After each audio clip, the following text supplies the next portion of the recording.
Hello and welcome to this episode of the Sorare Perspective. I am Quinny, your host, and this is the first episode, I think, guys, we are going solo. We've not got a guest on the channel to come and talk to us with this topic. For any of you who are new, maybe this is the first episode you're catching. The Sorare Perspective, what I'm always trying to do is look further down the road and just see if there's any opportunities in the calendar, the way the fixtures pan out, different tournaments that might be starting or finishing, whatever it might be, that isn't too far away, that we can start to think about now, and we can maybe try and beat that early crowd rush in terms of any market moves, any market trades, any SO5 trends, that kind of thing.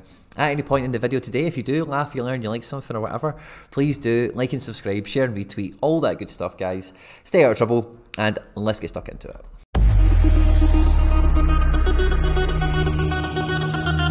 Now, a lot of the content that I've been making recently and a lot of the content that's been made over the last couple of months has been discussing peaks and dips in ETH and the Sorare market and regions, Champion America, Champion Asia, Champion Europe, Challenger Europe, whatever, under 23s, goalkeepers, backup goalkeepers, the list goes on.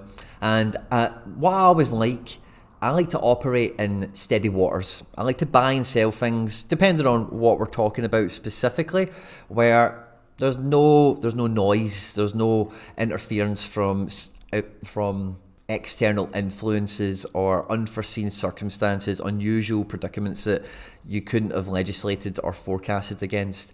I like to, sometimes operating when none of that stuff is going on, everything's normal, ticking along, feels relatively dull, can be a great time to move because you can make a lot of certainty and you can move with, and you can execute some long-held plans and targets and key acquisitions that you need for whatever time period going forward that you do intend.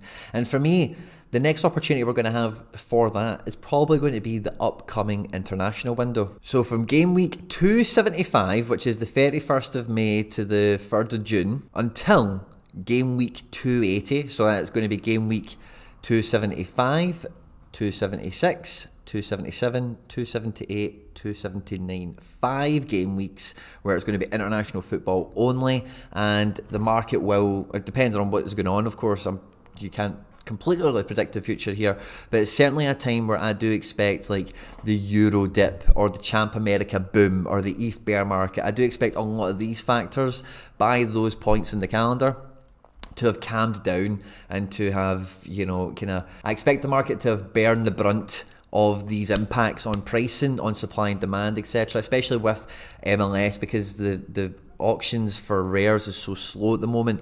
It feels like the people that want the new cards with the jerseys, with the bonus, whatever, are really being strung and dragged out, and it feels like a lot of the pressure on those price points will be relieved over that period of time. With the European season being fully off, I do expect the active user base to go down considerably, even though people will have Asian and American cards if they are predominantly European based, and they will have some feigning interest. Their amount of interest is going to go down. And because of that, sometimes you find liquidity in the market can kind of slow, just because people are less responsive. Not as many people are on it every 10 minutes accepting bids and making bids and all that kind of stuff. And when things do get a bit quieter and get a bit calmer, it can be a great opportunity to take advantage of that dip. Is it really a dip? Is it going to go any further? No, but it's probably hit the bottom. That's it about now. Or that boom you're trying to take advantage of the now, maybe it plateaus out over the next couple of weeks, and then when you get into that international period, it's a much more inviting entry point than what it is today, for example.